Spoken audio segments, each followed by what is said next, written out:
말씀을 나누겠습니다.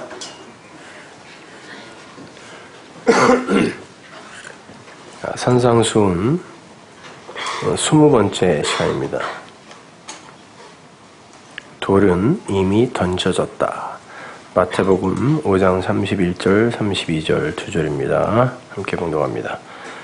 또 일렀으되 누구든지 아내를 버리거든 이혼 증서를 줄 것이라 하였으나 나는 너희에게 이르노니 누구든지 음행한 연고 없이 아내를 버리면 이는 저로 간음하게 하며 또 누구든지 버린 여자에게 장가드는 자도 간음함이니라. 아멘. 자, 간음이라는 한 주제 갖고 1년 내내 할 수도 있어요. 성경은 그렇게 그냥 하나로 다 뚫려 있습니다. 살인이라는 주제로 10년 할 수도 있어요. 다 똑같은 얘기거든요. 움베르토 에코의 소설 로아나 여왕의 신비한 불꽃이라는 그런 소설을 보면서 제가 이런 생각을 해봤습니다. 정말 사랑하는 배우자의 기억에서 나라는 존재가 삭제되었을 때의 기분이 어떨까? 실제로 미국 뉴멕시코에서 그런 일이 있었습니다. 정말 너무나 사랑했던 부부가 교통사고를 당하면서 아내의 기억에서 남편이 지워지는 사건이 발생을 했어요. 그 아내의 기억에는 남편을 만나기 이전과 병실에서 깨어난 이후만 기록이 되어 있어요. 혼수 상태에서 깨어난 아내는 자신의 심상을 지키고 있던 남편에게 누구세요? 라고 질문합니다. 일부러 그런 것 같기도 하고. 남편은 그런 아내에게 극진한 사랑을 퍼부음으로 해서 다시 자신을 사랑하게 만들어요. 그래서 그들은 두 번째 결혼을 하게 되고 지금까지 이제 애 둘을 낳고 행복하게 잘 살고 있습니다. 얼마 전에 영화로도 만들어졌다고 하는데, 그런데 그 남편이 아내에게 사랑을 쏟아붓고 있는 와중에 이미 기억이 없을 뿐이지 결혼은 한 여자란 말이에요. 근데 그 와중에 아내는 전에 만나서 결혼까지 할 뻔했던 다른 남자와 만나기도 해요. 간음인걸요, 그건요. 그럼에도 남편은 아내에게 사랑을 쏟아부어서 다시 혼인을 하고 맙니다. 소설 같은 일이 실제로 일어난 거죠. 킴 카펜터 부부의 이야기입니다.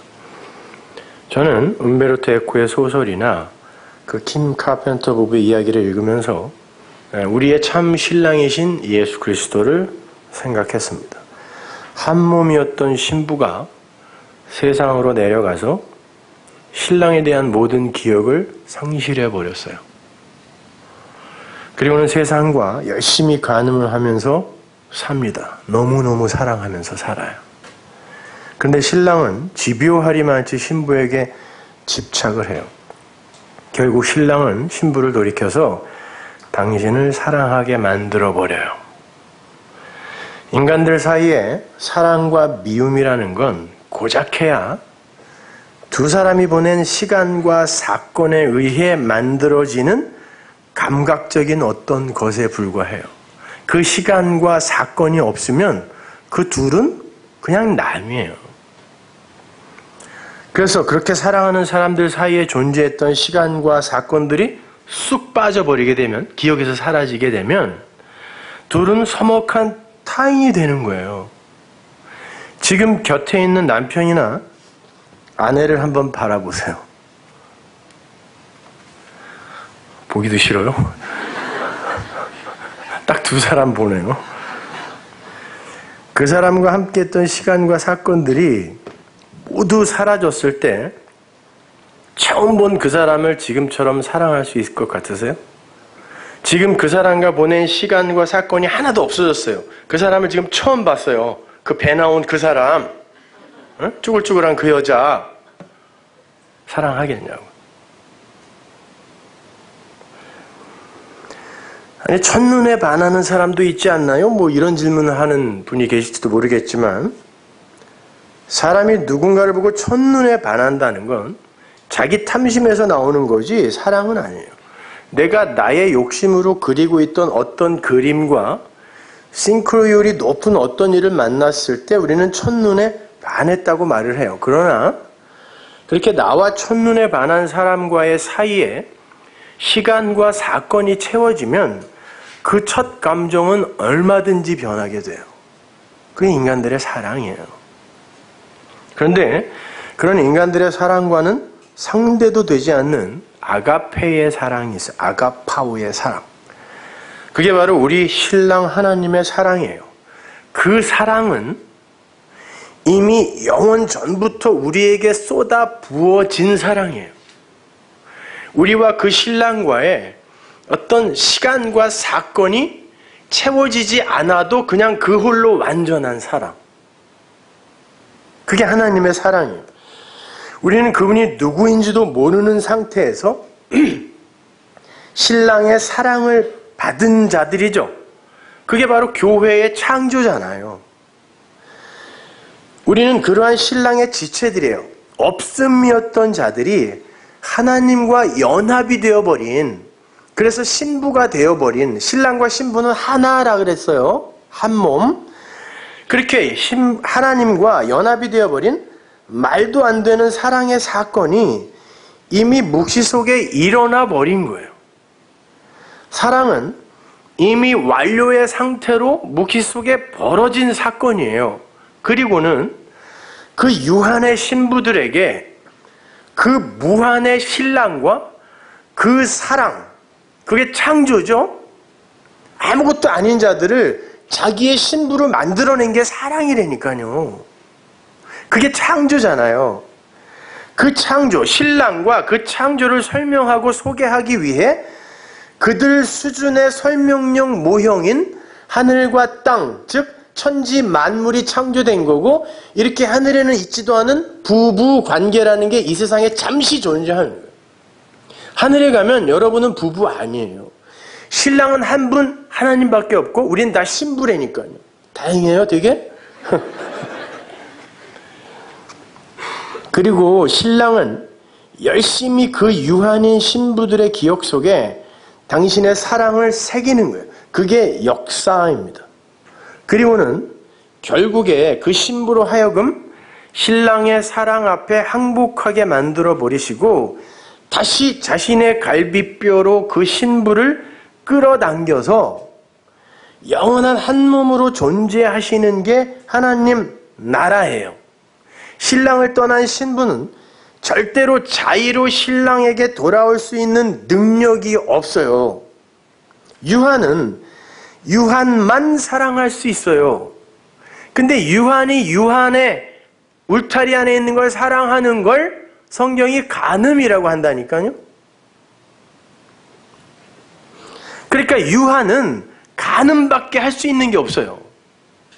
무한인 하나님, 신랑을 사랑할 수 있는 실력이 없기 때문에 유한 세계에 그 어떤 것도 신부의 사랑의 대상이 되어서는 안 돼요. 오직 신랑만이 신부의 사랑의 대상이 되어야 돼요. 우리는 이 역사와 인생 속에서 그걸 배우고 있는 거예요.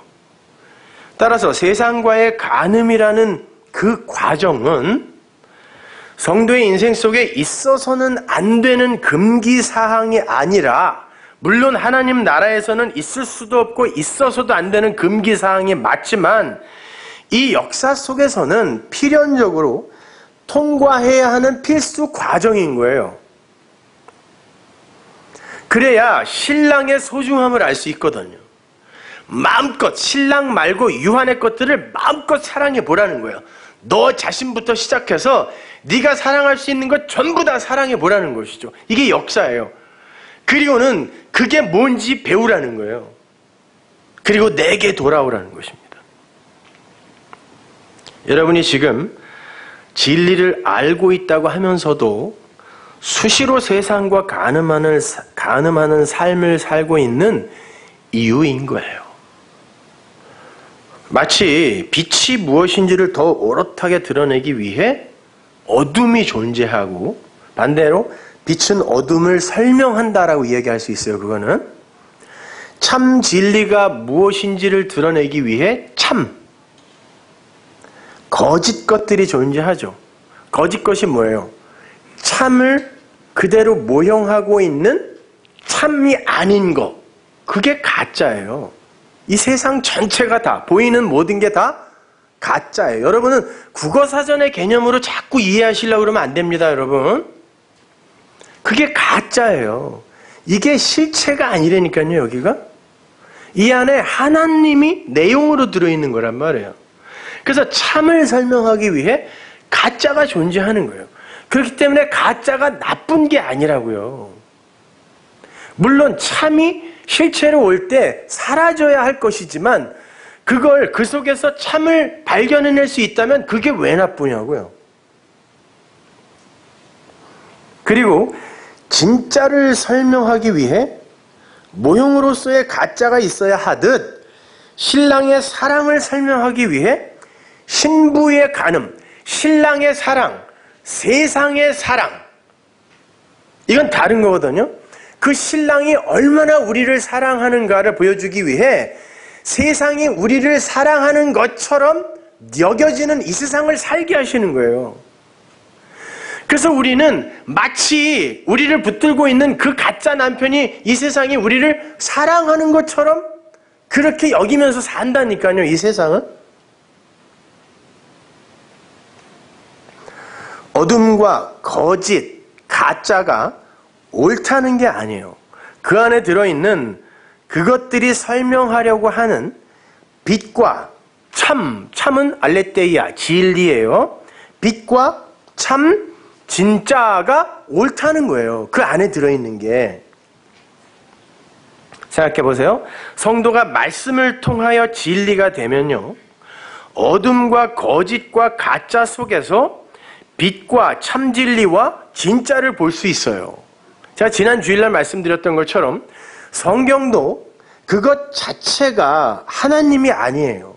그러나 그 로고스라는 글 안에 하나님이 들어있죠. 그러니까 그 안에서 하나님을, 예수를, 십자가를, 은혜를 발견하지 못하면 그건 가짜예요. 그런데 그 가짜를 통해 하나님, 보이지 않는 그 하나님을 알게 된다면 그게 진짜란 말이에요. 그에게 있어서 세상은 선과 악의 그 분리 구조로 보이는 게 아니라 진리라는 하나가 된단 말이에요. 무슨 말인지 아시겠어요?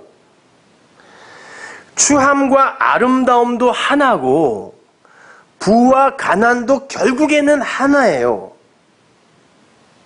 그러니까 부자라고 죄책감 느낄 필요 없고 가난하다고 비굴할 필요 없다니까요. 아니 성경에 뭐 부자는 낙타 바늘이 낙타가 바늘기로 들어가는 것보다 힘들다고 그 말 하는 거 아니에요. 성경에는 돈 많은 부자 얘기를 단 한 번도 안 해요. 그 부자 아니에요. 그러니까 돈 많이 벌어서 잘 쓰세요. 괜찮으니까. 그 부자 얘기하는 거 아니라니까요. 부와 가난은 진리 안에서 하나예요. 결국은 하나를 설명하는 거예요. 뭐를. 만남과 이별도 하나고 죄와 의도 하나고 사랑과 미움도 하나예요. 그 모든 건 진리인 하나를 설명하기 위한 도구란 말이에요. 그렇게 두 마음이 아닌 한 마음을 가진 상태, 어떤 걸 인식하고 판단할 때 이게 두 마음으로 이건 선한 거, 이건 악한 거, 이렇게 두 마음이 아닌 진리 안에서 그걸 하나로 볼 때 그게 자유잖아요.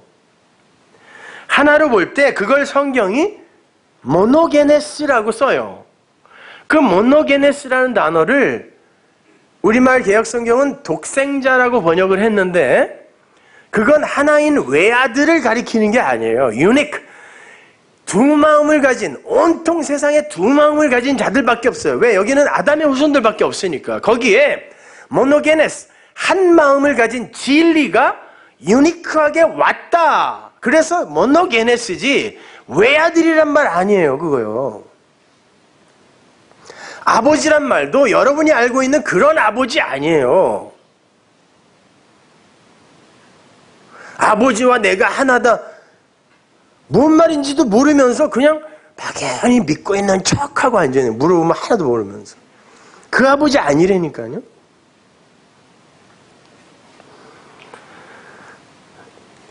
그 모노게네스가 자신의 신부들에게 하나로 진리로 다가가서 그 신부들을 모노게네스 하나만 가진 자로 만들어내는 게 언약이에요. 새 언약이에요.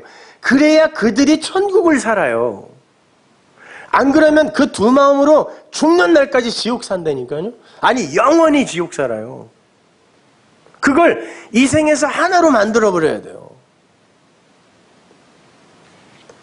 하나만 가진다는 건 이 현상계에서 빠져나온다는 이야기임과 동시에 선악 구조에서 탈출한다는 뜻이에요. 그래서 새 언약에서는 빠짐없이 새 마음, 한 마음에 관한 약속이 들어가 있는 거예요. 새 마음이 왜 한 마음이에요? 선지자들이 그리고 사도들이 두 마음에 관한 이야기를 그렇게 많이 하잖아요. 그게 헛 마음이 옛 마음이란 말이에요. 그걸 바꿔주는 게 새 마음이니까 한 마음이란 말이에요. 그거는. 그런데 그 새 마음을 가진 자, 즉 그 모노게네스, 아들이 되기 위해서는 반드시 두 마음이 무언가를 자각해야 돼요. 우리가. 그래서 선악과가 먼저 있고 이래서 두 마음으로 갈라지잖아요. 선악과. 그리고 그 다음에 생명나무 실과가 하나로 오는 거예요. 생명, 진리. 그 이야기를 선명한 그림으로 보여주는 게 두 아들의 비유예요. 탕자의 비유라고 하는데 그걸 그 탕자도 아니에요. 사실은요. 원어는. 자기 걸 갖고 세상에 나가서 열심히 살다가 결국 아버지 집에 아버지 것의 소중함을 깨닫는 그게 성도의 신앙생활이다를 그림으로 보여준 게 잃어버렸다 찾은 그 아들, 그리고 집에서 열심히 일하다가 그 자기가 한 일로 아버지를 탄핵하는 그 두 아들로 보여주는 거예요. 누가복음 15장 17절 보세요. 이에 스스로 돌이켜 가로되 내 아버지에게는 양식이 풍족한 품꾼이 얼마나 많은고 나는 여기서 줄여 죽는구나.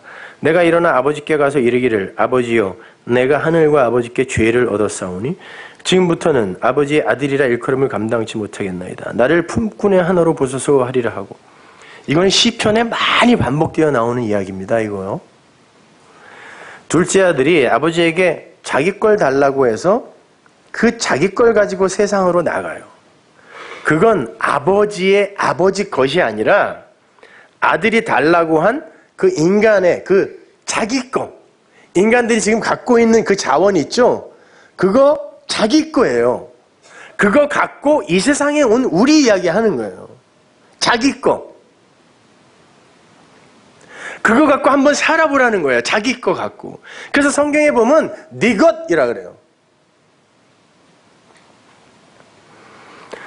그 아들이 자기 걸 가지고 나간 곳을 성경이 돼지우리라 그래요. 돼지는 개와 더불어서 유대인들이 가장 부정한 것으로 여겼던 짐승이에요. 그 맛있는 걸. 그래서 예수님께서도 진주, 말씀을, 만나가 진주잖아요. 그죠? 말씀을 개와 돼지에게 던지지 말라고 하신 거예요. 너무 가치 있는 거기 때문에 그걸 받지 않으려고 하는 자들에게는 던지기가 너무 아까워요, 이게. 그러니까 말씀을 전하다 보면 이 말씀에 쭉 빨려오는 사람들에게는 진짜 목숨 걸고 전하고 싶은데 뭐 그냥 이래도 흥 저래도 흥 이런 사람들한테는요 말하기가 싫어요. 가끔 뭐 사람들이 지나가는 말로 죄가 뭐예요? 목욕하다가 막 이렇게 물어보고 그래요. 거기서 어떻게 설명하냐고 그거를. 그거는 궁금해서 물어보는 게 아니에요. 그러면 제가 목사인데도 그냥 그런 게 있어요. 그러고 말아요. 당신은 얘기해줘도 몰라요. 그냥 그런 게 있어요. 그러고 말아요. 진짜 그게 궁금하면 쫓아오면서까지 물어봐요. 그럼 내가 밤새서 얘기해줘요. 돼지와 개한테는 이 진리가 너무 귀한 거라 던지고 싶지가 않아.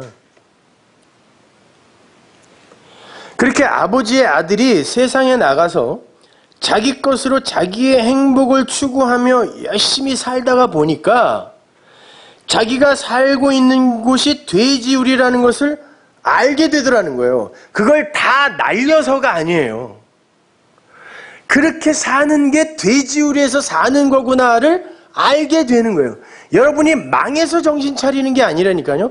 망해서 정신 차리는 사람도 있지만 잘 나가는데도 정신 차리는 사람이 있어요. 그런데도 막 우울하고 이게 아닌 것 같고 하나님은 그렇게도 일하신다니까요. 그러니까 부자들 뭐 너무 질투하고 그러지 마세요. 그건 진짜 질투예요, 그거는. 그리고 자기는 부정한 돼지들과 양식 싸움을 하고 있는 참으로 참담한 삶을 살고 있는 거라는 것도 알게 돼요. 내 것으로 이렇게 최선을 다해서 사는 게 내 쾌락을 쫓아 저 부정한 돼지들과 그 먹을 양식을 이전투구로 싸우는 그런 삶이구나를 알게 되는 거예요. 이 세상이라는 것 자체가. 17절에 보면 세상이 돼지우리라는 것을 자각한 둘째 아들이 아버지 집의 품꾼들을 부러워하는 장면이 나와요. 거기서 품꾼이라고 번역된 헬라어 미스티오스가 양식을 관장하는 종을 말해요. 양식을 가진 종.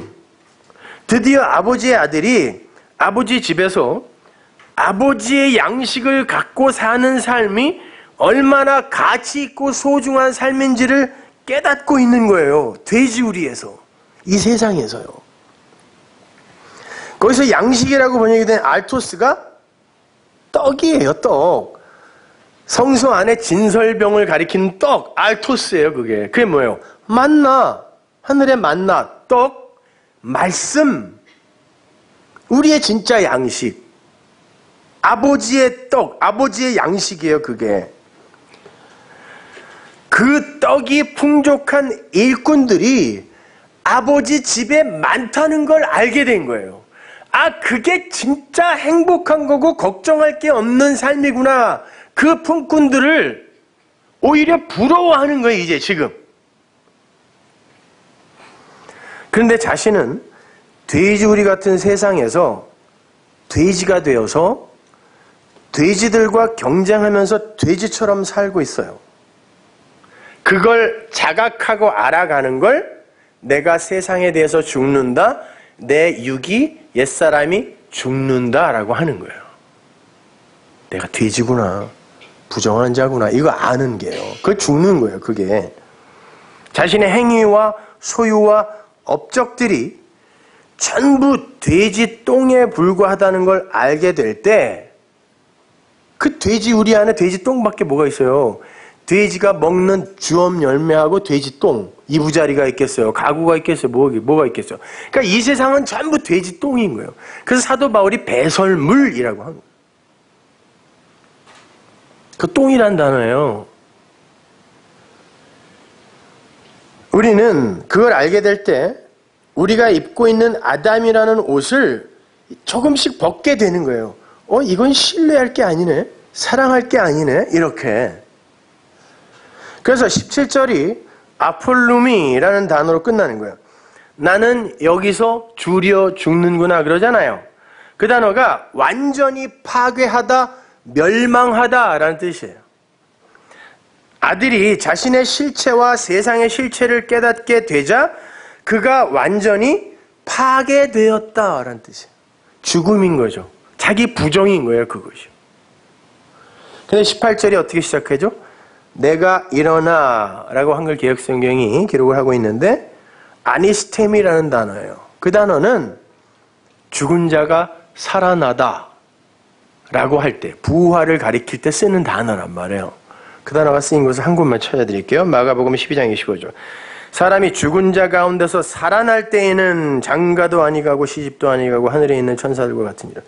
장가도 아니가고 시집도 아니가고. 사람이 죽은 자 가운데서 다시 살아날 때, 이 단어가 똑같은 단어예요.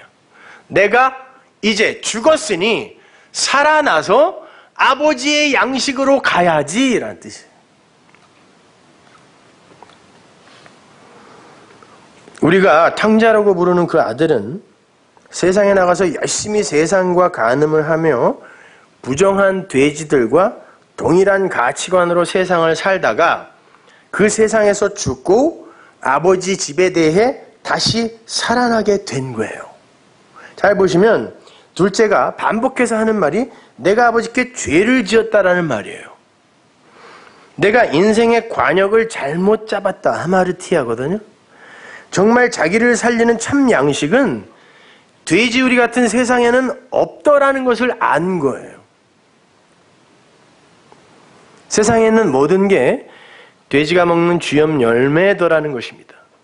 그 안에 물론 진리가 들어있지만 그걸 표피적으로 보고 그것만을 목적으로 하여 추구하며 살 때 그게 돼지가 먹는 주염 열매에 불과하다는 거예요. 소유, 관계, 선, 악 모든 게 다 돼지들의 자기 자존심 살리기에 쟁탈전에 쓰이는 돼지 먹이에 불과하더라는 거죠. 그 아들이 그렇게 자기를 살리는 양식은 아버지 집의 그 양식, 알토스, 생명의 말씀뿐이라는 것을 알게 되자 자기를 그 양식 맡은 품꾼으로 써달라고 애원을 해요. 자기 것 갖고 나가서 세상에서 돼지처럼 사는 아들보다 아버지의 것인 생명의 떡으로 진짜 풍성한 아버지의 집 삶, 그 삶을 동경하게 된 거예요. 시편 기자의 말로 바꾸면 아버지의 떡이 있는 곳이라면 성전 마당에 문지기가 되어도 좋습니다. 라는 말이 이런 말이에요. 그러자 아버지가 그를 반가에 맞으시고 잔치를 벌이시는데 소를 잡아서 잔치를 벌이죠. 소는 성경에서 하나님의 모형으로서의 존재라고 했습니다. 알레프라는 단어가 엘이라는 단어 맨 앞자가 알레프고 아담도 알레프로 시작해요. 소도 이 세 단어가 다 알레프라는 단어 안에 들어가 있거든요. 진짜 하나님을 알게 되자 가짜 하나님으로서의 소가 죽는 거예요. 그리고 잔치가 벌어지는 거예요. 율법으로서의 예수가 여러분의 삶 속에서 죽지 않으면, 소가 죽지 않으면 진짜 진리, 하나님이 여러분과 연합할 수가 없어요. 그냥 타자로 존재하면서 섬김의 대상이 될 뿐이에요. 그럼 나는 거기에 구속되어 있는 거지. 하나님이 우리를 구속하실 때의 구속이 아니라 꽁꽁 묶여있는 구속 이야기 하는 거예요. 절대 아버지의 아들이 되는 게 아니란 말이에요. 그 잔치는 소의 모양으로 오시는 예수의 제물 되심으로 완료가 되는 거죠. 그래서 예수가 죽는 거란 말이에요. 예수가 율법으로 오셨으니까. 율법은 껍데기지만 그 안에 하나님이 담겨 있는 거잖아요. 근데 큰아들을 한번 보죠. 누가복음 15장 27절 보세요. 대답하되 당신의 동생이 돌아왔음에 당신의 아버지가 그의 건강한 몸을 다시 맞아들이게 되면 인하여 살찐 송아지를 잡았나이다 하니 저가 노하여 들어가기를 즐겨 아니하거늘 아버지가 나와서 권한대 아버지께 대답하여 가로되 내가 여러 해 아버지를 섬겨 명을 어김이었거늘 내게는 염소 새끼라도 주고 나와 내 멋으로 즐기게 하신 일이 없더니 아버지의 살림을 창기와 함께 먹어버린 이 간음이에요. 이 아들이 돌아오매 이를 위하여 살진 송아지를 잡으셨나이다. 아버지가 이르되 예 너는 항상 나와 함께 있으니 내 것이 다 네 것이로되 이 동생은 죽었다가 살았으며 내가 잃었다가 얻었기로 우리가 즐거워하고 기뻐하는 것이 마땅하다 하니라. 큰아들이 자신을 어떻게 인식하고 있어요?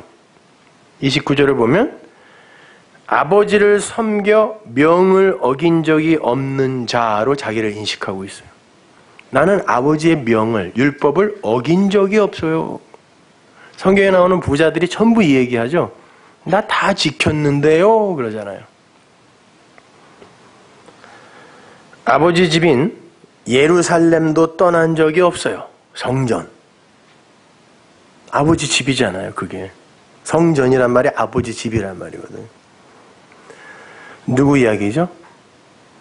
하나님이 장자라고 부르셨던 구약에 묶여있는 이스라엘을 이야기하는 거예요. 그래서 큰 아들이에요. 장자예요. 그러한 율법주의자들은 반드시 보상을 바라고 행위를 내어놓습니다. 아버지가 좋아서, 아버지가 사랑스러워서 아버지 말을 듣는 것이 아니라 왜? 은혜가 뭔지 몰라요. 나가본 적이 없어요.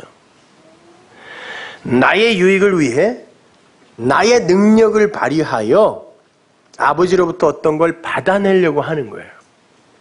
그런데 자기의 수고와 노력이 자기에게 보상으로 돌아오지 않을 때 그 자들은 아버지를 탄핵해요. 당신이 일 그렇게 하면 안 되는 거죠? 이렇게. 큰아들이 그렇게 하고 있잖아요, 지금. 뭘 근거로? 내가 한 옳은 행위로. 나는 아버지 말을 한 번도 어긴 적도 없고 집도 떠난 적이 없는데 나를 이렇게 대우하십니까? 그런다니까요. 이게 율법주의란 말이에요. 그가 한 행위는 이 세상의 관점으로 볼 때 잘한 거죠. 율법 잘 지켰고 아버지를 극진히 모셨는데 그걸로 자기 의를 쌓고 있단 말이에요. 아버지는 그걸 악하다라고 한다니까요. 여러분, 바리새인들을 우습게 보지 마세요. 로마 황제가 이제 자기의 속국들이니까 예루살렘에 가서 성전을 봤어요. 근데 로마에도 없는 멋있는 금으로 쌓인 성전이 서 있는 거예요. 당시에는 세로보다 가로가 높은 빌딩이 없었어요. 근데 성전이 그렇게 지어져 있는 거예요. 그 황제가 그랬어요. 내가 세상에서 이런 아름다운 건물을 본 적이 없다. 로마에서 그 예루살렘까지 6개월이 걸린다 그래요. 오는데 갔어요. 6개월 걸려서. 자기의 얼굴을 동판에다 새겨서 그 성전, 그 아름다운 곳에 이거 걸어라 그랬어요. 그래서 6개월 동안 그 동판 갖고 군사들이 갔어요. 걸으려고 그랬더니 바리새인들하고 제사장들이 성전 마당에 전부 무릎 꿇고 앉았어요. 그거 여기다 걸으려거든 우리를 다 죽이고 가라. 여러분 그럴 자신 있어요? 바리새인들이 그렇게 했다니까요. 우리를 다 죽이고 가라. 우리 하나님의 이름을 모독하지 말아라 그랬다니까요. 그래서 6개월 걸려서 또 갔어요. 짊어지고. 걔는 뭐냐고 도대체. 로마 황제가 그 소리를 듣고 놔둬라 그랬다니까요. 놔둬라.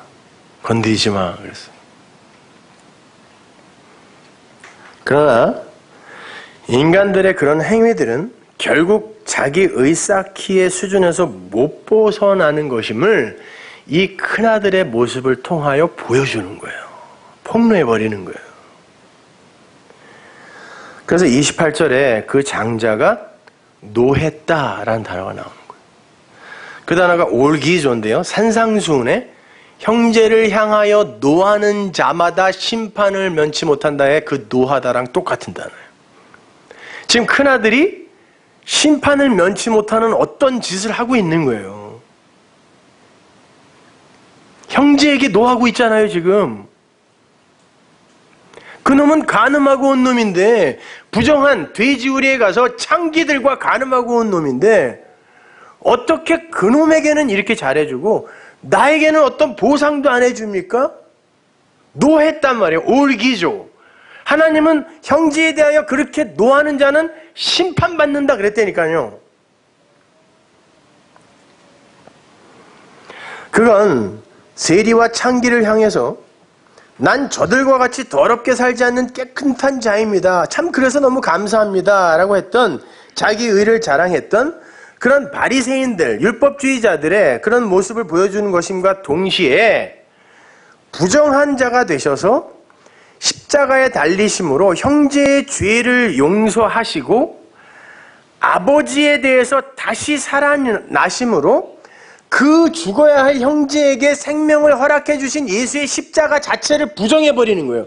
그러면 안 된다는 거예요. 왜 저런 놈이 거저 용서를 받아야 되냐는 거예요. 안 된다는, 이건 십자가를 부정하는 거예요. 그게 형제에게 노하는 거예요. 올기조.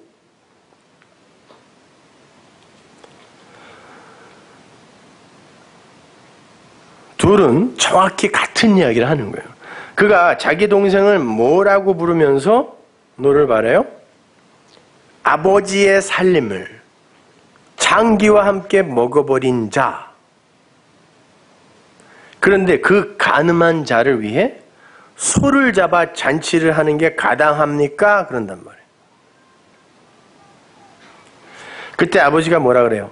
네가 진짜 나와 함께 있는 자라면 내 것이 다 네 건데 품꾼들은, 종들은 그 내 것으로 저렇게 풍요롭게 사는데, 종들은 너는 진짜 네가 나를 섬기려고 여기 붙어있던 거라면 그 내 것이 다 네 거고 저 종들이 누리는 그걸로 너도 풍요로울 텐데 너는 지금 그걸 누리지 못하고 네 동생이 가지고 나간 그거, 거기에 관심을 두고 있구나.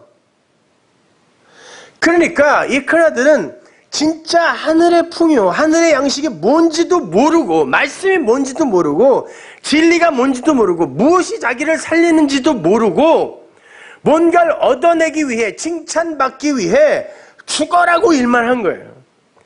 그러니까 속으로는 아버지가 미웠던 거라니까요. 왜 나만 이렇게 일을 해야 돼? 그러니까 팡 터져버리니까 아버지를 막 탄핵하는 거예요. 어떻게 나에게 이럴 수 있냐고. 하나님은 그따위 행위 우리에게 요구하지 않으세요.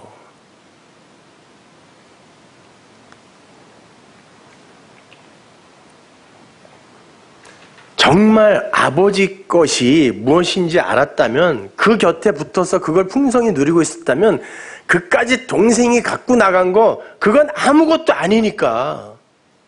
돼지 나라의 돼지 먹이니까, 돼지 똥에 불과한 거니까 넌 관심도 없을 거야.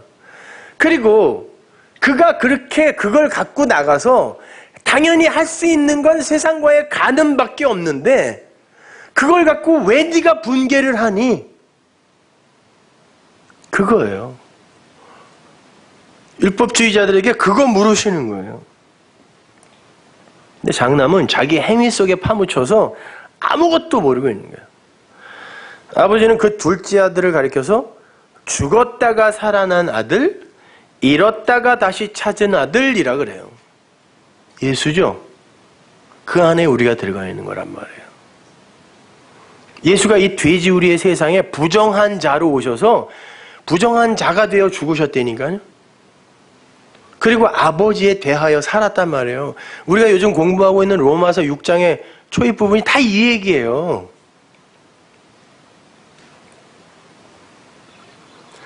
하나님 아버지의 기쁨은 아버지 곁에서 아버지 말을 억지로 듣는 자가 아니라 아버지를 떠나서 돼지우리 같은 세상을 살아보며 역시 아버지 집의 양식이 최고의 양식이며 거기에만 풍요가 있다는 것을 알아서 세상에 대하여 죽고 아버지에 대해 다시 사는 아들을 보는 것이다 라는 그 말이에요.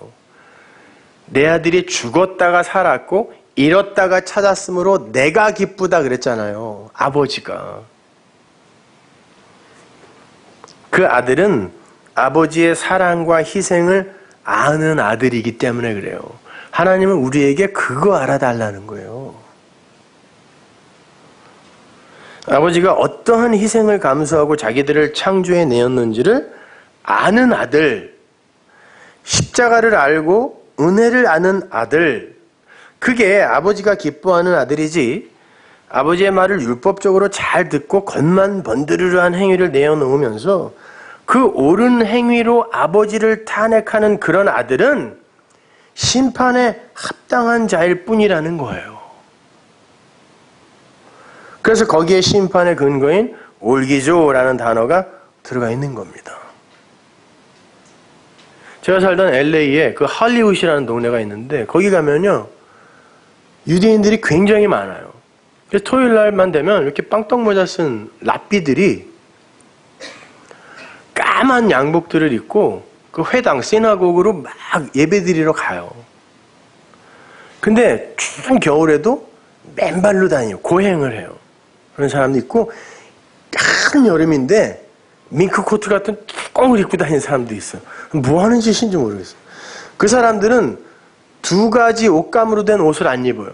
그거를 검사하러 다니는 사람이 있어요. 그리고 요거는 요거 두 가지 천인데 몰랐어요? 그 바꿔줘요. 먹는 것도 그래서 유대인들이 먹는 그거를 쫓아다니면서 사 먹는 사람들이 있어요. 그게 건강에 좋다고. 지금도 그렇게 산다니까요. 하나님을 위해서 아니에요, 그거요. 나 위해서 그러는 거예요.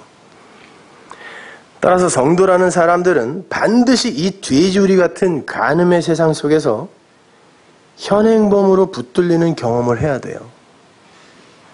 아, 내가 맞구나. 내가 돼지 맞구나. 부정한 자 맞구나. 세상과 간음한 자 맞구나. 창기와 함께 여태 먹고 살던 놈 맞구나. 이거. 우리가 이 간음의 이야기를 처음 시작할 때 그 단초로 삼아 공부했던 간음한 여자의 이야기에서 그 여자가 간음하다가 현장에서 붙잡혔다라는 어구가 나오죠. 거기에 간음하다, 모이큐오라는 단어 앞에 에파고 토포로라는 단어가 붙어 있는데 그 단어가 현행범이란 뜻이에요. 진짜 현장에서 잡힌 거예요. 억울하게 끌려온 게 아니라. 그러니까 찍소리 못하고 가만히 있는 거예요. 그런데 그 여자만 신랑 곁에 남아요. 나머지는 안 들켰어요. 안 들켰어요. 안 한 게 아니에요. 안 들켰어요. 나머지는 전부 신랑을 떠나서 그게 뭐라 그랬어요? 간음이죠. 신랑을 떠나 간음하러 나갔어요. 율법주의예요, 그것이. 그렇게 선악과 따먹은 아담들이 현행범을 잡아서 옛성전으로 와 율법으로 고소하죠. 율법에 간음한 여자는 돌로 쳐서 죽이라고 그랬습니다. 죽이자! 그러는 거죠. 참소하는 거예요. 그게 막이라 그러잖아요. 참소하고 있어요. 고소하고 있습니다. 그때 주님께서 너희 중에 죄 없는 자가 돌로 치라 그랬어요. 그 말씀은 그 옛성전에서 돌을 들어 간음한 여자를 치려했던 모든 고소자들을 죄인으로 일괄 선고해 버리는 말이라 그랬죠. 그러나 그 말씀은 또 다른 메시지를 담고 있어요. 그것으로 다시 한번 가보죠. 요한복음 8장 7절 보세요. 저희가 묻기를 마지 아니하는지라 이에 일어나 가라사대 너희 중에 죄 없는 자가 먼저 돌로 치라 하시고, 여기서 먼저라고 번역이 된 프로토스는 이전에 라는 뜻이에요. 이 중에 제일 죄가 없는 자가 제일 먼저 때려 이 말이 아니에요. 어떻게 알아요 그걸요? 이전에 이런 뜻이에요. 이전에. 그리고 돌로 치라 라는 단어 발로는 단순 과거 명령법이에요. 과거 명령법이에요. 헬라어에서 단순 과거 명령은 단회적 사건을 가리킬 때 쓰는 말이에요. 그래서 주님께서 성령을 받으라고 하실 때도 단순 과거 명령형으로 말씀하세요. 성령은 한 번 받는 거예요. 뭐 성령 받아라, 성령이 옷이 없어서 다 웃기는 소리예요, 이건요. 거듭난 사람이 무슨 성령을 또 받아요. 그러니까 무슨 성령을 이렇게 홀령으로 돌아다니는 그런 귀신처럼 여기는 거예요. 들어왔다 나갔다 들어왔다 나갔다.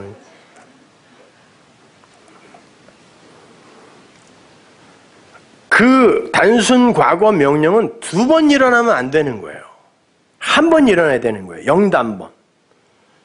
그러니까 지금 여기서의 주님의 말씀은 이전에 이 간음에 대해서 돌이 한 번 던져졌는데 이런 뜻이에요. 이미 이전에 이 간음이라는 죄에 대해서 돌이 한 번 던져졌는데 이런 뜻이에요. 그걸로 끝인데 니들이 돌을 또 들고 있네? 이런 뜻이에요.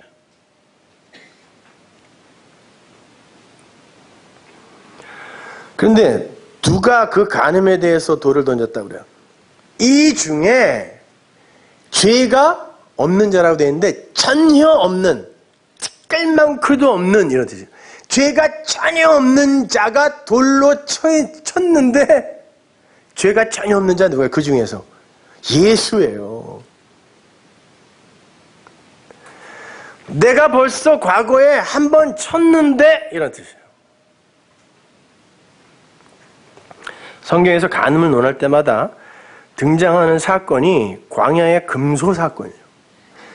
에덴의 동산에서 아담과 하와가 선악과를 먹고 독립선언을 했던 그때가 최초의 간음이 일어난 때라면, 왜 최초로 이제 남편을 떠나는 거니까, 금소 사건은 그 선악과 사건의 내용을 좀 더 알기 쉽게 설명을 해놓은 그림이에요. 고린도전서 10장 7절 가보세요. 저희 중에 어떤 이들과 같이 너희는 우상 숭배하는 자가 되지 말라. 기록된 바 백성이 앉아서 먹고 마시며 일어나서 뛰논다 함과 같으니라.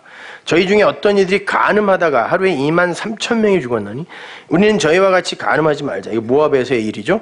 저희 중에 어떤 이들이 주를 시험하다가 뱀에게 멸망하였나니 우리는 저희와 같이 시험하지 말자. 이게 다 같은 이야기예요. 여기에 하나님의 심판이 떨어졌거든요.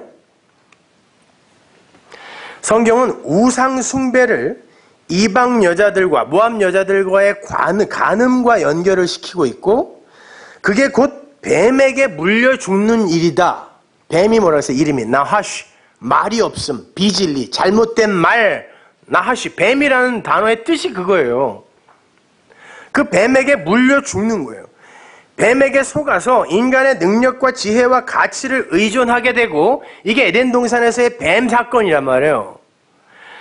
그 인간들이 건축하는 세상에 묶여버리면 그게 곧 우상 숭배요 간음인 것이며, 그게 곧 뱀의 혀에 물려 죽는 사망이라는 말이에요. 그래서 불의 혀는 텅 글로사 하나지만 뱀의 혀는 두 가닥인 거예요. 두 마음. 항상 선악으로 가르게 돼 있어. 뱀의 혀는 율법주의로 가게 돼 있단 말이에요. 그러한 우상 숭배 이야기, 간음의 이야기 맨 앞에 등장하는 게 시내산 아래에서의 금소 이야기예요. 지난 시간에도 말씀드렸지만 애굽 18왕조 때의 주신은 하돌의 암소와 아피스의 황소라 그랬습니다. 그 소라는 건 하나님께서 당신을 설명하기 위해 가짜로 주신 것이기도 하다 그랬어요. 그래서 절에 가도 심우도라는 그림이 있고 그게 10단계로 그려 있어서 10우도예요. 10계명 생각나지 않으세요? 그런데 그 하나님의 장자인 이스라엘이 하나님을 애굽의 소 정도로만 알고 있었던 거예요. 계명, 진리를 내 힘으로 찾아가려고 하면 10우도가 되는 거예요. 그건 안 되는 거예요.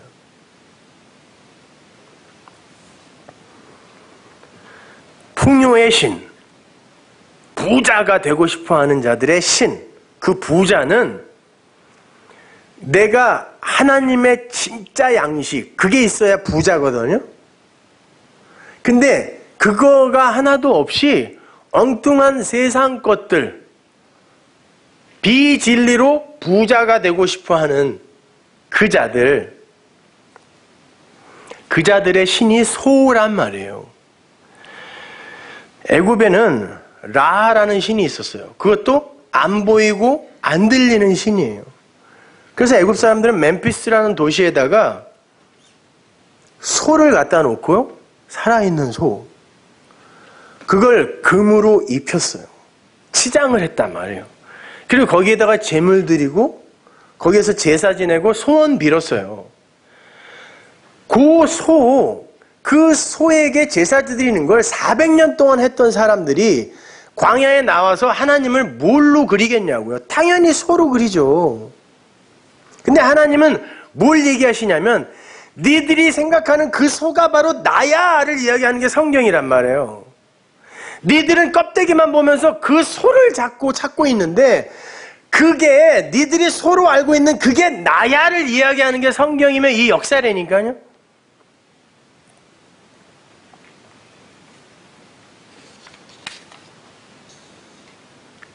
근데 그 소를 금으로 치장을 하는데요. 그 금이 어디서 온 금이에요? 물론 애굽에서 나온 금이고 귀걸이에요. 귀걸이는 뭐의 상징? 순종의 상징이죠. 희년이 되어도 나 주인이 좋아서 안 나갈래요 하는 종들은 주인이 데려다가 귀를 뚫었다고요.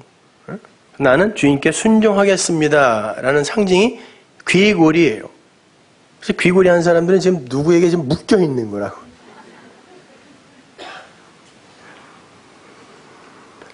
근데 소에게 귀걸이를 던진다는 건 나는 이 소, 율법, 껍데기, 가짜에게 내 목숨 걸겠다는 뜻이에요. 순종하겠다는 뜻이란 말입니다. 그 소 안에 들어있는 진짜 하나님, 진리를 알아먹지 못하고 나는 이 소에게 순종할래요, 올인할래요. 그래서 귀걸이를 다 던진 거예요. 금이 그거밖에 없었겠냐고요. 근데 굳이 성경이 귀걸이라고 얘기한단 말입니다. 그러니까 히브리 사람들은 척 들으면 척 알아먹었겠죠. 귀걸이가 뭔지. 껍데기인 소에게 순종을 맹세한다는 건, 껍데기는 율법이죠. 내가 당신 말 잘 들을 테니 우리에게 좋은 것으로 보답해 달라는 그 거래를 하는 거예요. 그래서 우리를 위하여 라고 하면서 그 소를 만들어요. 그죠? 나를 위한 종교, 거기에 머무르는 게 가짜란 말이에요. 그게 우상 섬김이란 말입니다. 그게 율법주의죠. 내가 허벅지를 찔러가면서라도 열심히 법을 지켜낼 테니까 하나님 당신은 내가 원하는 구원, 내가 원하는 천국, 내가 원하는 행복을 달라는 거예요. 그게 가짜 하나님인 소에게 순종하는 거예요. 그래서 그들이 그리는 천국은 이 세상에서 좋다라고 이야기하는 그것들로 그려져요. 여러분 가서 실망할지도 몰라요. 그거 아닐지도 모른다니까요. 여러분이 원하는 인테리어가 안 돼 있을지도 몰라. 그럼 어떻게 하실 거예요?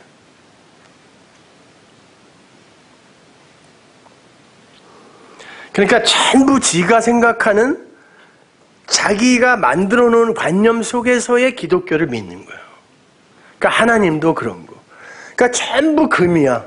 구원도 금, 천국도 금, 생명도 금. 그죠?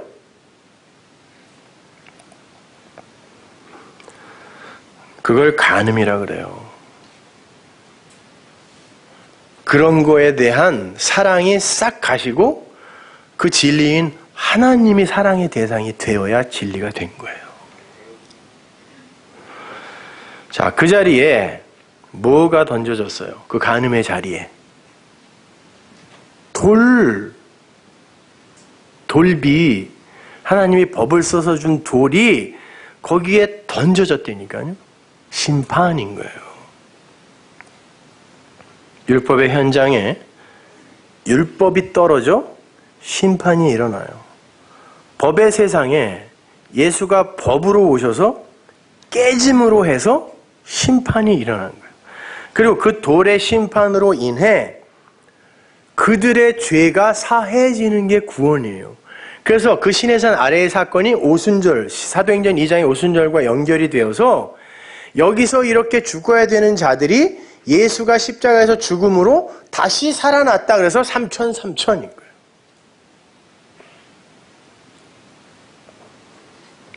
율법, 즉 로고스, 방언이 예언, 레마가 되어서 던져지자 3,000명이 살아서 올라온단 말입니다.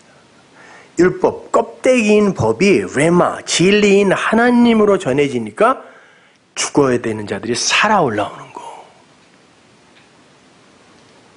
그러니까 진리라는 건 언제나 법에 묶여 간음하는 자일 수밖에 없는 나를 위해, 그 유한의 한계잖아요, 그게.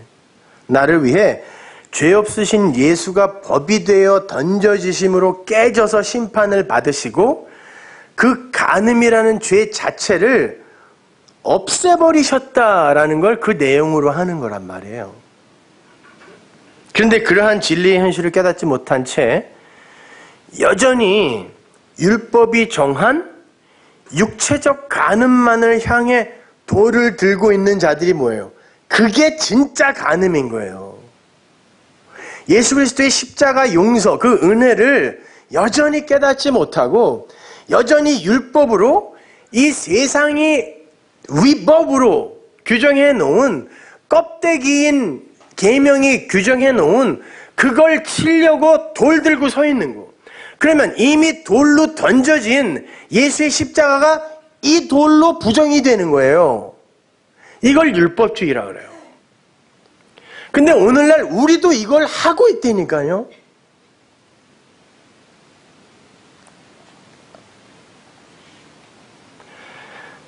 그래서 예수님께서 간음에 대해서는 이미 예전에 단 한 번 돌이 던져진 적이 있어. 그게 이제 십자가를 예표하던 거니까. 이렇게 말씀하신 거예요. 돌이 던져졌잖아. 근데 그 자리에 있는 율법주의 속 아담들은 그 말도 법으로 알아들어요. 죄 없는 자가 돌로 치라 그랬더니 이게 전혀 없다라는 말이거든요. 근데 전혀 없는 자는 없잖아요, 이 세상에. 자기는 자기를 알거든요. 진짜 너 죄 하나도 없어? 이렇게 물어봤을 때 자신 있게 네라고 대답할 수 있는 사람이 누가 있어요? 그러니까 이 말도 법으로 알아듣고 슬그머니 돌을 내려놓고 흩어져 버렸어요. 마치 바벨탑에서 내려와 흩어져 버린 것처럼 흩어져 도망가 버렸어요. 성전이신 신랑 밖으로 도망가 버렸어요. 또다시 간음하러 간 거예요. 신랑을 떠난 거니까. 그렇게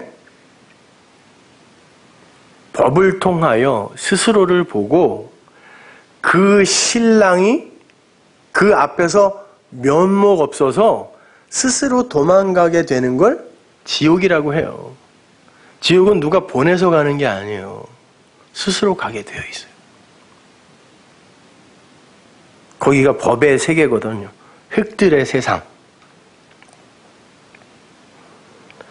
주님께서 거기 남은 현행범에게 말씀하세요. 너를 정죄하는 자가 있느냐? 여자가 대답하죠. 없네요. 이걸 구원이라 그래요. 로마서 8장. 그런즉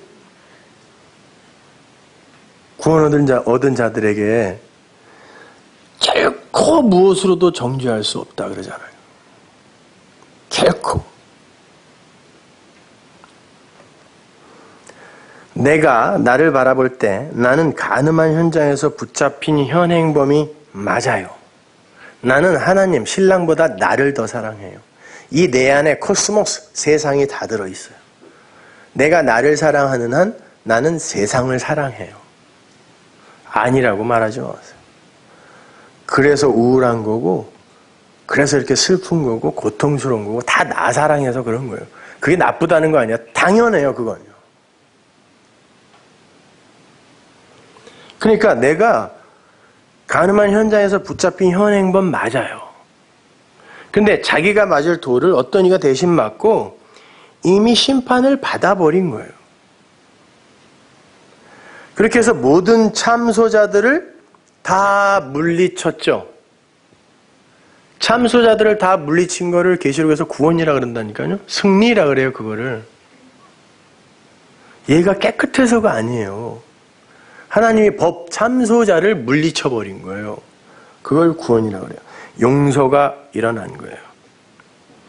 자, 그걸 믿지 않는 걸 뭐라 그래요? 그게 하나님의 창조인데 이 없음, 부정한 걸 그냥 있음, 정한 것으로 하나님이 바꿔버리는 게 창조잖아요. 죽여버리고 새로 살리는 거니까. 이걸 안 믿는 걸 죄라 그러죠. 그래서 주님이 여자에게 너 다시 나가서는 죄 짓지 마 그런 거예요. 너 창녀 고멜 맞아. 그러나 너는 호세아의 아내란다. 호세아는 헬라어로 예수예요. 너 창녀 고멜 맞아. 근데 너는 호세아의 아내란다. 근데 네가 호세아의 아내라는 걸 잊으면 넌 또 나가서 간음하게 돼 있어. 죄 짓지 마. 그게 그 말이에요. 저놈들처럼 법으로 너를 보고 슬금슬금 나 피해서 도망가지 마 이런 뜻이에요. 그게 죄예요. 그게 간음이란 말이에요. 진짜 간음.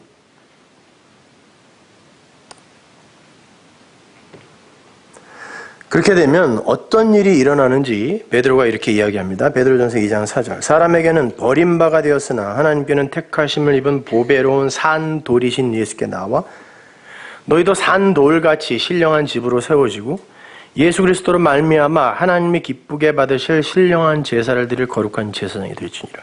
경에 기록하였을 때 보라 내가 택한 보배롭고 요긴한 모퉁이 돌을 시온에 두노니 저를 믿는 자는 부끄러움을 당치 아니하리라 하였으니 그러므로 믿는 너희에게는 보배이나 믿지 아니하는 자에게는 건축자들의 버린 그 돌이 모퉁이의 머릿돌이 되고 또한 부딪히는 돌과 거치는 반석이 되었다 하니라.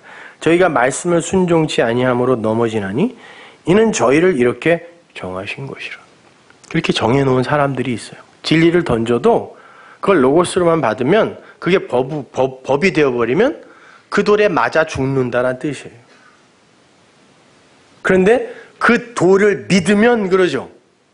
돌이 한 어떤 걸 믿는 거죠. 그 돌이 이미 나의 간음의 현장에 던져져서 심판이 일어났다는 걸 믿으면 산다 그러는 거예요.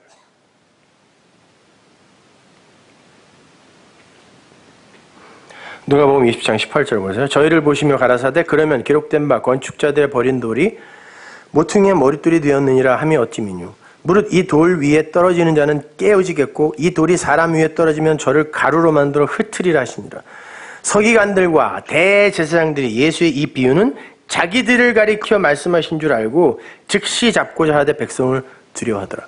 서기관들과 대제사장들, 이 율법주의자들, 그들은 돌에 맞아 죽는다. 가루가 되어서 죽는다를 말씀하십니다.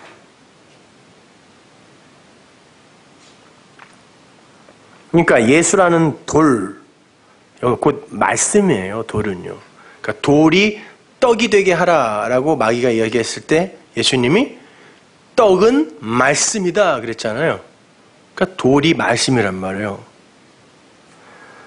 자, 그 말씀을 진리로 믿지 않고 여러분이 서로 율법으로 받아들여 버리면 여러분은 그 말씀에 의해 심판받아요. 죽어라고 지키고.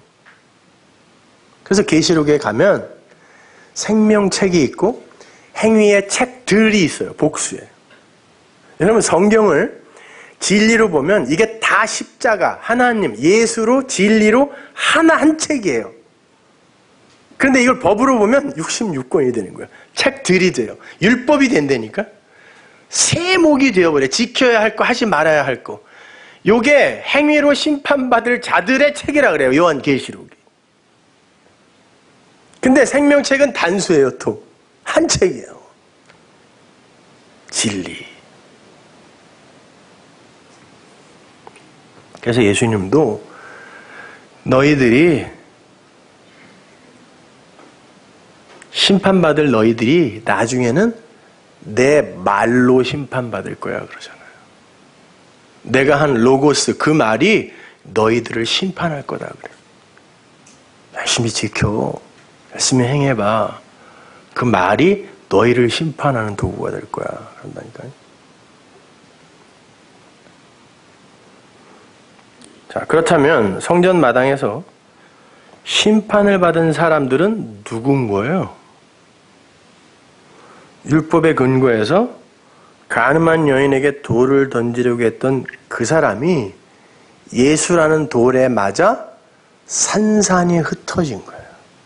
그 말이에요. 내가 그들 위에 떨어지면 그들이 산산이 부서지리라 그러죠.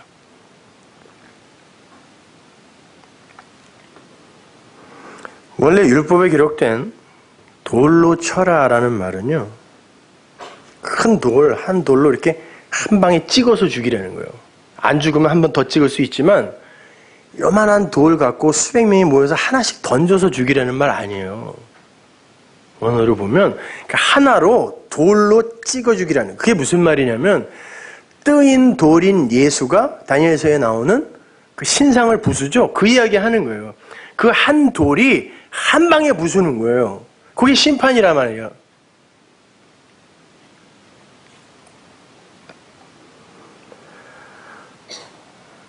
그렇게 그 돌에 의해서 자기 안에 모든 죄가, 신상이 산산이 부수어졌다는 것을 아는 자는 새 사람으로 살아나는 거예요. 그래서 성도는 죽어서 산다라고 예수님이 말씀하신 거예요. 요한복음 11장 25절 보세요. 예수께서 가라사대 나는 부활이요 생명이니 나를 믿는 자는 죽어도 살겠고, 이게 죽어도 살겠고가 죽어서 살겠고예요. 죽어도 산다가 아니라 죽어서 살겠고예요. 죽어야 사는 거예요. 그 둘째 아들처럼 죽어야 살겠고, 죽어서 살겠고, 무릇 그렇게 살아서 나를 믿는 자가 영생에 간다, 이런 뜻이에요. 어려울 거 없어요. 살아서 나를 믿는 자는 영원히 죽지 않는다니까 그냥 죽는 사람들은 다 뭐야. 뭐 모르면서도 그냥 대충 믿는 거지 뭐. 근데 성경이 그 돌을 가리켜서 모퉁이 돌, 머릿돌이라 그러죠. 그건 히브리 사람들이 집을 지을 때 가장 처음 놓는 돌을 가리키는 거예요. 그리고 그런 돌을 똑같이 쌓아서 집을 지어요. 히브리 사람들은. 처음 놓는 돌, 머릿돌. 뭐 우리 한국의 건물에 보면 그 앞에 머릿돌이라고 이렇게. 그 머릿돌 아니에요. 머릿돌은 그 빌딩을 처음 지을 때 요런 돌로 요 빌딩이 세우자 그래서 처음 놓는 기준이 되는 그 돌. 그게 모퉁이 돌이에요. 그게 예수란 말이죠. 그런데 모퉁이 돌은 세상 건축자들에게 버림받은 돌이라고 그래요. 버림받은 돌. 그러면 그 모퉁이 돌과 똑같은 돌이 되어 성전으로 지어져 가는 이 돌들은 어떤 돌이겠어요? 똑같이 세상 건축자들이 버린 돌이 돼야 돼요. 여러분들이 그 세상에게 받아들여지면 안 돼요. 튕겨져 나가야 된다니까요. 똑같은 돌이어야 돼요. 세상은 그 진리에 관심이 없어요. 왜? 진리는 세상이 나쁘다 하는 것을 그 안에도 진리가 있다라고 이야기를 하고, 세상이 옳다 하는 걸 그거 율법으로 지키면 죄다 이러니까 저것들은 도대체 뭐야? 왜 말만 하면 저렇게 자기들이 못 알아듣는 건데 우리를 이상한 변태 취급을 한다니까요. 그래서 쫓겨나는 거예요. 던져버린단 말입니다. 그게 산돌의 인생이에요.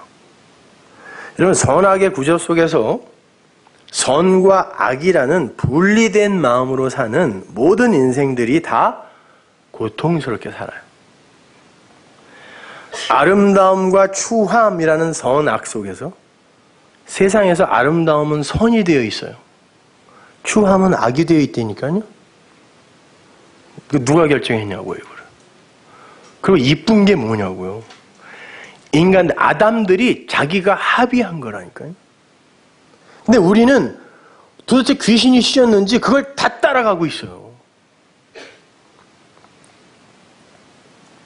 그래서 세상이 정해놓은 선과 그 악, 추하다 버림받은 자들이, 악한 자로 몰린 자들이 아름다움이라는 그 선을 바라보면서 부러워하고 절망하며 고통받아요. 심지어 저는 쌍꺼풀 수술 잘못됐다고 자살한 사람 봤어요.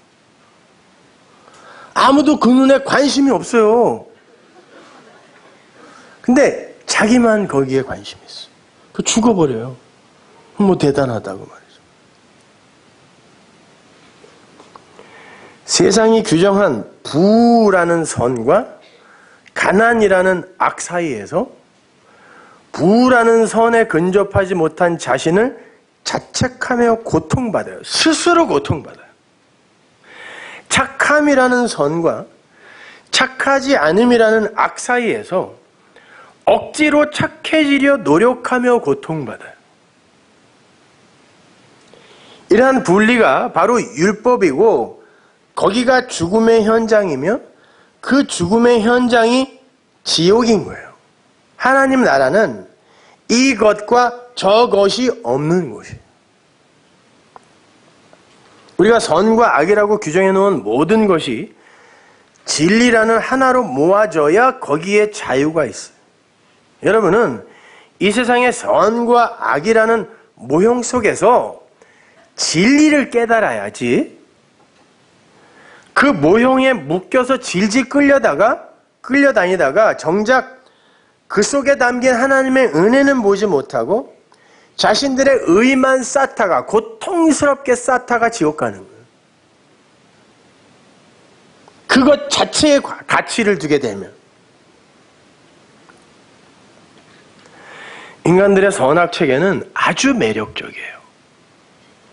그래서 소도 금으로 쌓던 거고 옛성전 안에 모든 기명을 전부 금으로 쌓아요.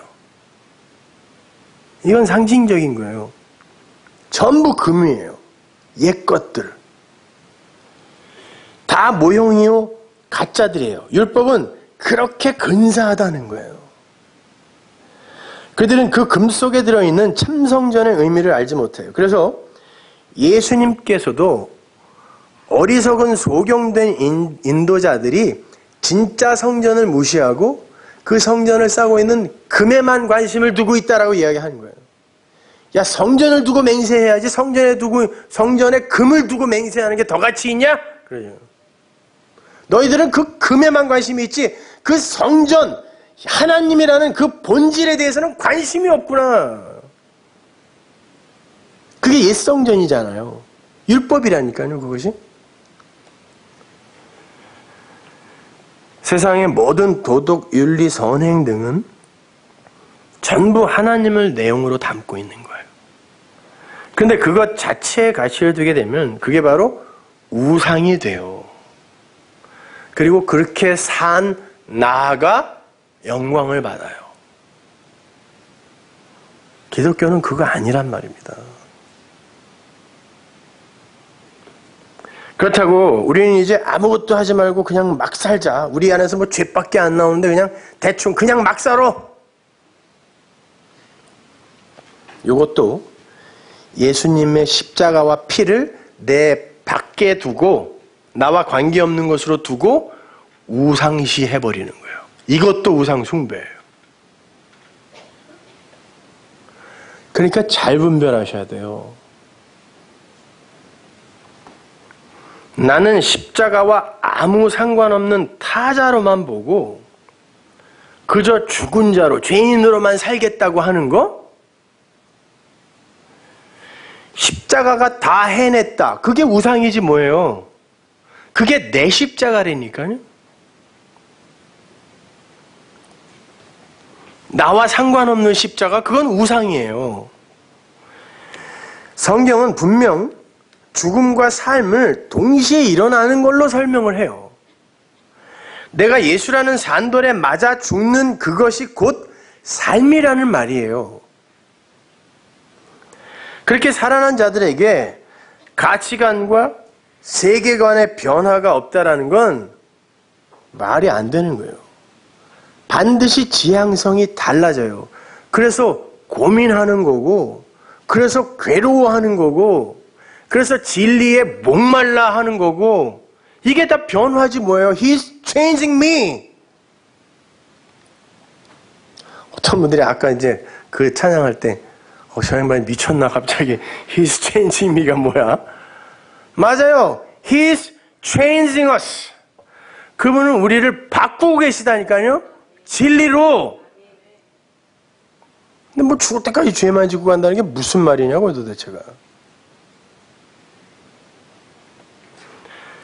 역시 그것도 죄와 선을 이분법으로 보는 거 아닙니까? 그건 진리가 안 된 거라니까요. 물론 우리의 행동이 완벽하게 바뀐다는 말이 아니에요. 그러나 진리 안에서는 분명 감격이 있고 기쁨도 있고 안식도 있고 지향성과 방향성의 변화라는 게 있단 말이에요. 그래서 우리는 평생에 듣던 말씀 또 들려주세요. 또 들려주세요. 아니 평생 듣던 걸 뭘 또 듣냐고. 근데 유독 성경 말씀만 들어도 새롭죠. 맨날 똑같은 이야기를 하는 것 같은데 그때마다 새로운 게 그게 마스터피스라는 거예요. 걸작. 여러분, 세계적인 걸작들은 지금 봐도 오늘 만든 것 같아요.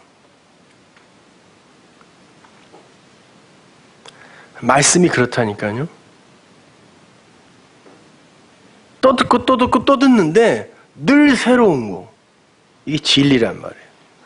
그런 목마름과 굶주림을 우리는 토로해야 돼요. 부르짖어야 된단 말입니다. 또 들려주세요. 또 들려주세요. 왜 하나님께서 말씀과 함께 선생을 주신다고 하셨겠어요? 하나님이 그러죠. 내가 말씀과 함께 선생을 준다 그래요. 가르치는 선생을. 인간들은 이 말씀을 반드시 소로만 읽을 것이기 때문에 하나님이 당신의 말을 주어 가르치는 자들을 보내는 거예요. 계속. 그리고 그걸 받은 자들이 계속 가르치는 자로 나가는 거예요.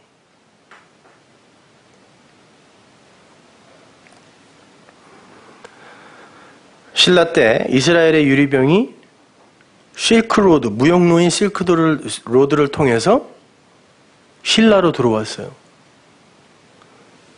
신라가 BC 57년에 세워진 나라니까 2000년 전에 이스라엘의 유리병이 신라에 들어왔다니까요. 무역이 왕성하게 일어났다는 거예요. 그러면 2000년 전이면 예수님이 왕성하게 활동할 때입니다. 그때 신라 사람들이 실크로드를 타고 거길 갔다는 거예요. 예수님을 봤을지도 모른다니까요. 그래서 경주 석굴암에 보면 원래 동양의 그 부처상은 벽에다가 이렇게 도장처럼 도들새김으로 새기는 거거든요. 근데 석굴암에 있는 부처상처럼 그렇게 만든 건 그리스 로마 양식이에요. 이미 신라 때 그게 들어와 있었다는 거예요. 그리고 석굴암에서 돌십자가 발견됐잖아요. 여러분, 중국의 경교가 당나라 때 들어갔습니다. 에베소 교회에서 축출당한 네스토리우스인가요? 그 사람이 아브라함이라는 단장을 앞세우고 당나라 때 중국에 들어갔다니까요. 그래서 그걸 경교라고 했는데 그 교리가 지금까지도 남아있고 비석도 남아있는데 성경 교리예요. 그리고 그것들이 대승불교에 영향을 주어서 뭐 마야 부인이니 뭐 독생자를 낳은 마리아 이름이 다 비슷비슷한 게 성경의 영향을 대승불교가 받은 거예요. 그래서 대승불교에는 남무 아미타불 타력종교, 이 타력종교화 된다니까요. 대승불교가. 하나님은 끊임없이 진리를 던지고 계셨어요. 역사 속에. 이 100년 전에 우리나라에 기독교가 들어왔는데 그 전에 있는 우리 조상들은 뭘 어떻게 해요? 그걸 여러분이 왜 신경 쓰냐고요. 그래, 기독교가 이렇게 들어와서 오늘날은 진리를 깨닫는 사람이 그때 이전보다 많던가요? 천만의 말씀입니다. 그때나 지금이나 진리를 깨닫는 사람은 비슷해요. 거의 없어요. 성경이 그래요. 거의 없다. 그래서 선지자들이 그러죠.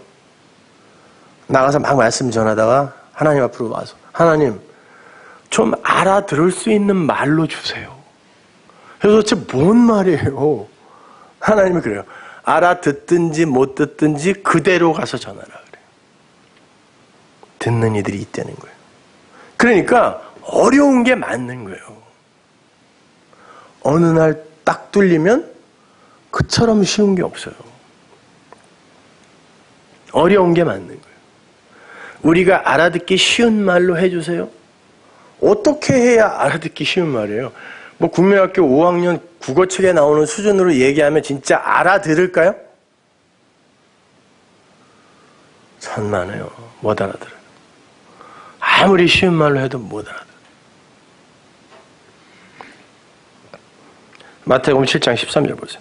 좁은 문으로 들어가라. 멸망으로 인도하는 문은 크고 그 길이 넓어 그리로 들어가는 자가 많고 생명으로 인도하는 문은 좁고 길이 협착하여 찾는 이가 적음이니라. 마태복음 22장 14절 청함을 받은 자는 많되 택함을 입은 자는 적으니라. 이게 올리고스라는 단어인데 적으니라. 거의 없다. few라는 단어예요. a few는 조금 있는 거죠. few는 거의 없음. 거의 없다. 그 거의 없는 와중에 이만큼 모이면 이건 대단한 거죠. 그러니 그 거의 없는 그곳에서 진리를 외치면 온 세상으로부터 버림받은 사람처럼 살게 되어 있어요. 그래서 진리 안에서는 풍성하고 기쁘고 자유롭지만 세상 속에서는 외로워요. 고립되어 있어요. 할 얘기가 없어요.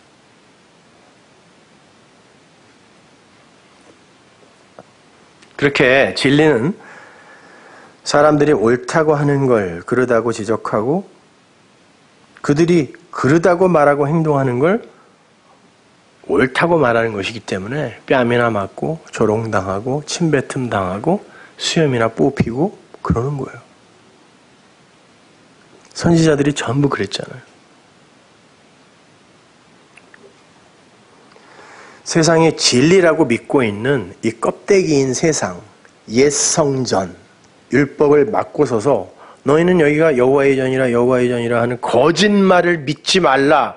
이게 진리를 가진 사람들이 하는 일이거든요. 그들이 굳게 믿고 있는 기독교를 가리고서 야 이거 가짜야 라고 이야기하는 게 진리를 이야기하는 사람. 절에 가서 이거 가짜야 이거는 봐줄 수 있어요. 근데 교회 강대상에서 이거 가짜야 이게 뭐냐고요. 근데 선지자들은 그 일을 했어요. 딴 종교인들한테 가갖고 니들 회개해라 이거 안 했다니까요. 꼭 성전에 가서 그걸 하라 그래요. 맞아 죽으란 얘기예요 그거.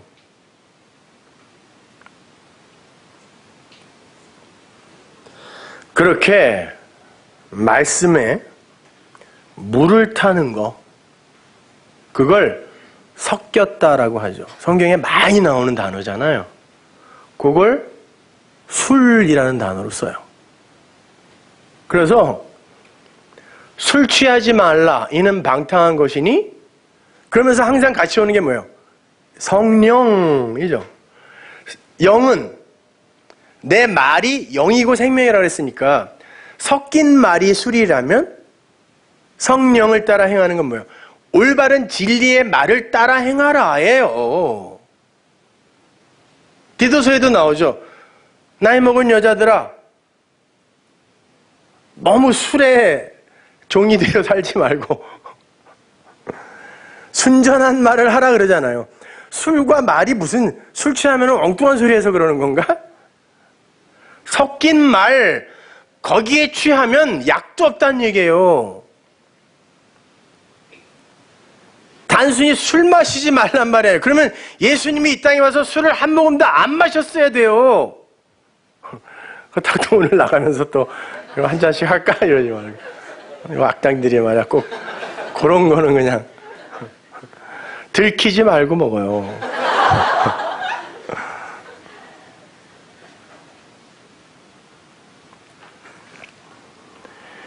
예레미야 8장 8절 보세요. 너희가 어찌 우리는 지혜가 있고 우리에게는 여호와의 율법이 있다 말하겠느뇨. 참으로 서기관의 거짓 붓이 거짓 되게 하였느니. 서기관이 뭐 하는 사람이죠? 성경 필사하는 사람이에요. 근데 그게 거짓 붓이 되면 어떻게 되는 거예요? 거기다 뭘 더하거나 고치는 거죠. 그게 말씀을 거짓되게 한다 그래요. 지혜롭다 하는 자들은 수욕을 받으며 경황 중에 잡히리라. 보라 그들이 나 여호와의 말을 버렸으니 그들에게 무슨 지혜가 있으랴. 그러므로 내가 그들의 아내를 타인에게 주겠고 그들의 전지를 그 차지할 자들에게 주리니 그들은 가장 작은 자로부터 큰 자까지 다 탐남하며 선지자로부터 제사장까지 다 거짓을 행함이라. 간음이래요. 거짓말이래요. 그건 다. 조금이라도 고친 건. 왜?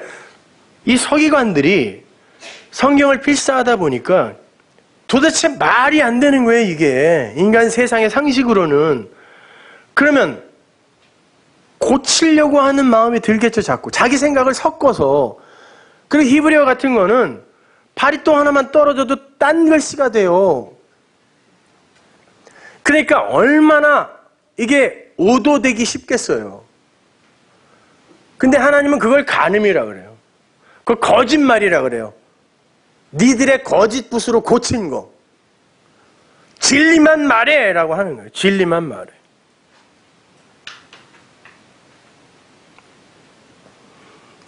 고친 말에 무슨 지혜가 있겠니? 그게 간음이야.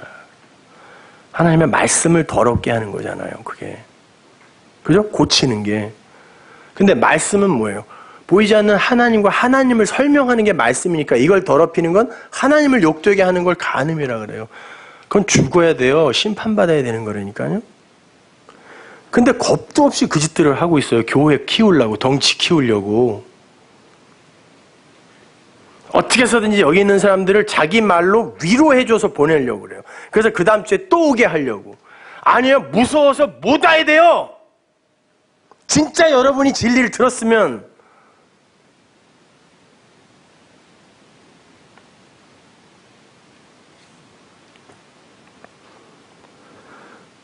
그건 간음이에요, 여러분. 그래서 사도 바울도 로마 교회를 향해서 이렇게 야단친 거예요. 로마서 2장 17절. 유대인이라 칭하는 네가 율법을 의지하며 하나님을 자랑하며 율법의 교훈을 받아 하나님의 뜻을 알고 지극히 선한 것을 좋게 여기며 네가 율법에 있는 지식과 진리의 규모를 가진 자로서 소경의 길을 인도하는 자요 어둠에 있는 자의 빛이요 어리석은 자의 훈도요 훈장 선생이 어린아이의 선생이라고 스스로 믿으니 이렇게 율법을 성경을 가르치면 그러면 다른 사람을 가르치는 네가 네 자신을 가르치지 아니하느냐? 도적질하지 말라 반포하는 네가 도적질하느냐? 이거는 앞에서 설교는 하지 말라라고 하면서 뒤로는 네가 도둑질을 한다라는 말이 아니에요. 그 사람들은 목숨 걸고 자기를 정결하게 하려고 했던 사람들이라니까요. 도둑질하지 말라라고 가르치는 그게 말씀을 법으로만 가르치는 그게 하나님의 말을 도둑질하는 거란 뜻이에요. 간음하지 말아라라고 이렇게 표피로 가르치는 그게 간음이라는 뜻이에요. 간음하지 말라는 네가 간음하느냐? 우상을 가증히 여기는 네가 신사 물건을 도둑질하느냐? 율법을 자랑하는 네가 율법을 범함으로 하나님을 욕되게 하느냐? 이게 무슨 말인지 아시겠죠, 이제요?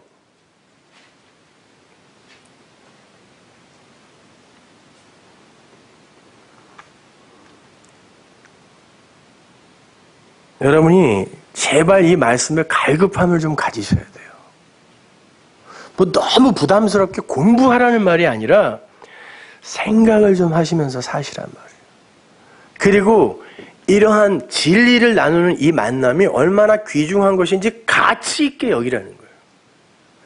수십억 인구 중에 진리를 가르치는 사람과 진리를 듣겠다고 하는 사람이 만날 수 있는 확률은 정자 수십억 개가 난자에게 달려가서 하나 딱 붙는 그 확률만 하는 거예요. 근데 어떤 정자를 받는지 아세요? 제일 빨리 달려간 거? 아니에요. 와글와글 붙어 있어도 그 난자가 원하는 거 하나만 딱 끌어당겨요.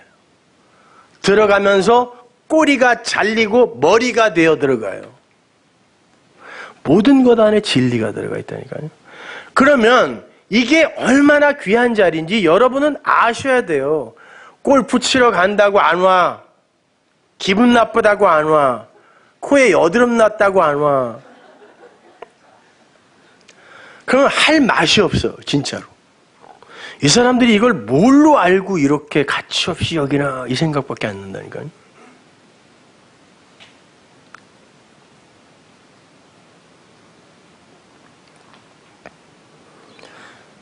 그렇게 가르치는 자와 가르침을 받는 자가 아버지의 것, 진리의 것, 좋은 것, 이걸로 함께 누리며 이렇게 있는 걸 코이노니아, 그걸 교제라 그래요. 같이 뭐 밥 먹고 우스갯소리는 하고 노는 거가 교제가 아니에요. 교회의 교제는. 갈라디아서 6장 6절 보세요. 가르침을 받는 자는 말씀을 가르치는 자와 좋은 모든 것을 함께하라. 좋은 말이죠. 이건 가르치는 자에게 모든 좋은 거 다 갖다 바쳐서 같이 쓰라는 말 아니에요. 물론 그건 좋은 행위예요. 잘하는 거죠. 그건.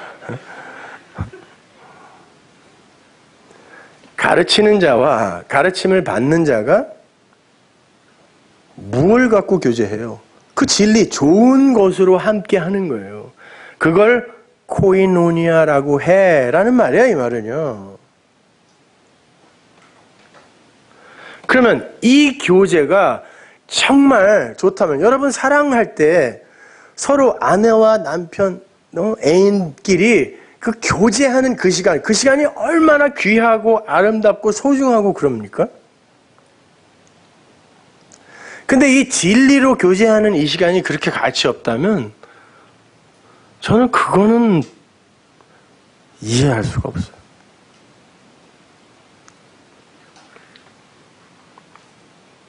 그냥 친한 사람 거기 있다고 거기 계속 있으면서 오지도 않아. 30년을 있었는데 정이 있지 어떻게 그러세요. 그러면 그 침못 깨지 그 뭐예요 그게.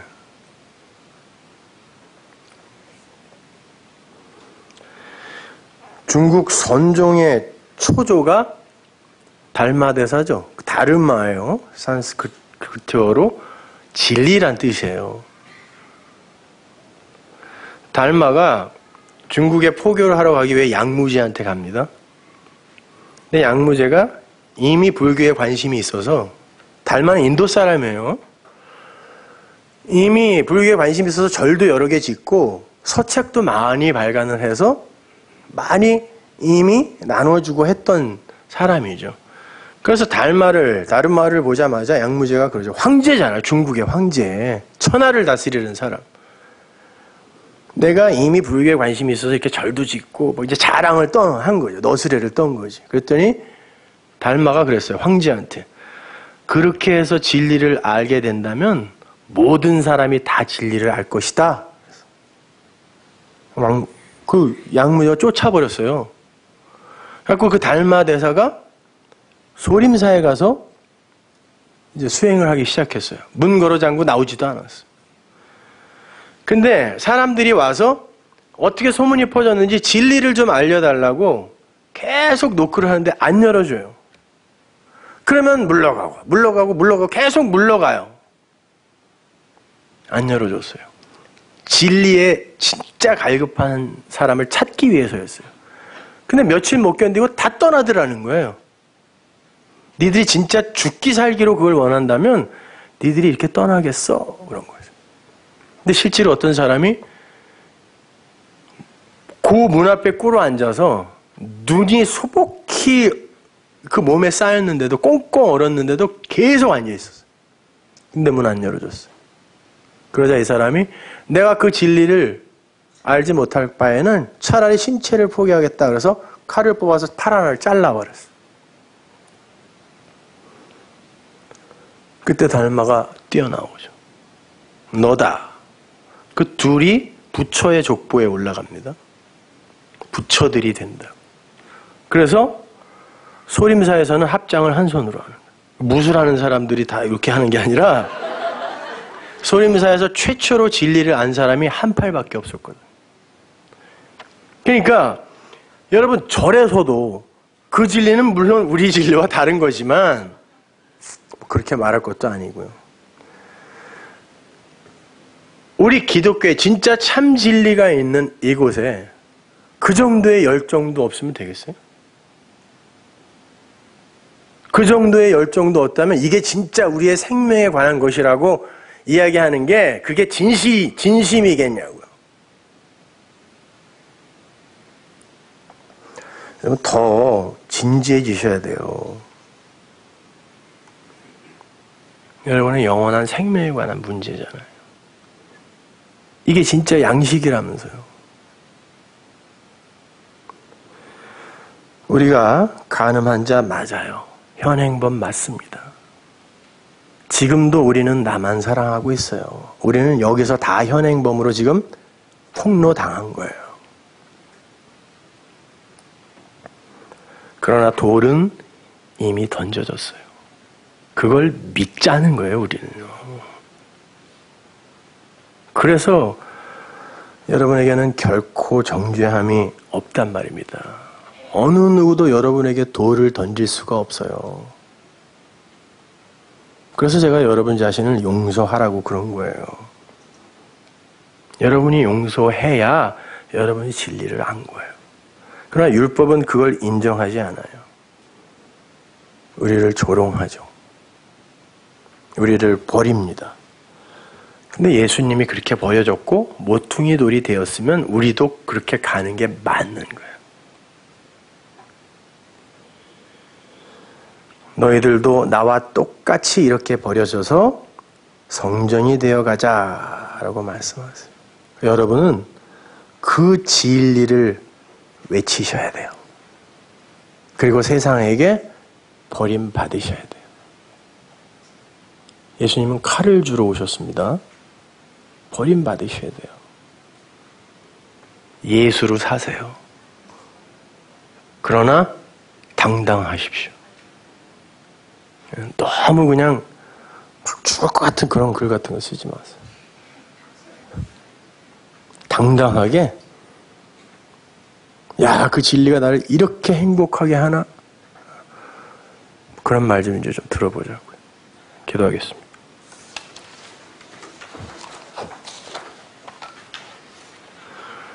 하나님 감사합니다. 저희들에게 이렇게 세상은 알아들을 수 없는 진리의 말씀을 전해주셨습니다. 하나님, 이것을 마음의 신비에 새길 수 있는 이들이 얼마나 되는지는 저희들은 알지 못합니다. 그들의 돌비는 이미 던져져서 깨어졌기 때문에 그들은 신비의 이 말씀을 받을 수 있을 것입니다.